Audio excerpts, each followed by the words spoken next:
Right, Tom, come and take a look at these two. So we're looking more down the line. We'll talk about from the face-on view, just a reminder, okay? But looking down, I want to sort of talk about the path and how the club's sort of improving there, okay? Certainly space now from your hands to your leg now has increased. Yeah.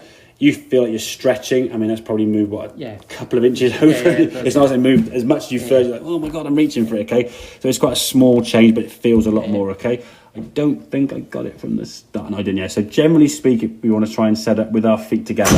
As I said, club shaft from the head through the club shaft up to your left hip. We want the handle to be forward, so your left hand gets in a more strong position. I think the term we've used a few times today is it's more of a driver setup. It's not a driver setup, but it feels that way too. And in reality, when you think about it, your right shoulder needs to be lower than your left because your right hand's on the club lower than your left hand. So if your left hand was kind of like this, your left hand would be weak as a result. That means if your left hand gets weak and your head gets in front of the ball, all you can really hope for is a ball to do that. And then what you end up doing is trying to fix that ball flight by swinging everything to the left. And you'll see on this left hand one, because of the weak grip, the club now sort of rolling and folding to the top of the batch. And then you try and sort of bow your left wrist here now, which you do in fairness, but because you've got the club laid off and you bow your left wrist here now, as you come in the golf ball now, that club is aiming 40 plus degrees right at target.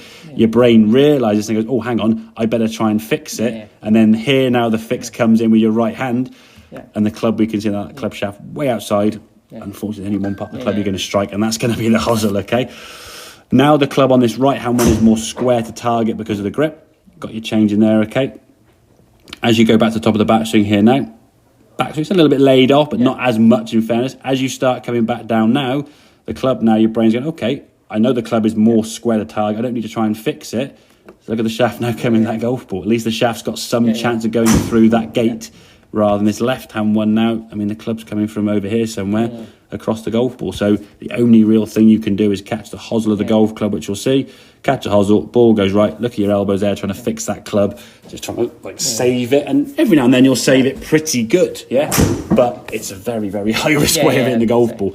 As you come to the golf ball here now with this one, there's a little bit, as you can see, but not as much, because your brain realises, actually, I don't just go the club face up. You actually get a few more shots to the left of target, as this one is, you can see, sort of starting down the target line there and going a little bit left. But hey, going a little bit left with a reasonable strike is playable as opposed to a ball pinging off 45 degrees to the right, okay? So, in summary, take your time at setup.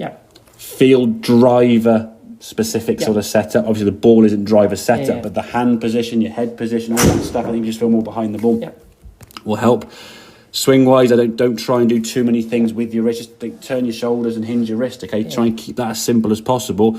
And then when you come back to golf ball now, because the club face is square, you're not going to feel the need to try and change your path. And for me, the best practice you can do at home is putting an object there, an object there, and even with that golf ball, just swing through that gate. If you learn to swing through that gate there comfortably, you more the middle part of the golf club more, and you'll learn what that feeling is of where the club is striking the ball, because you're not going to be focusing on the club face.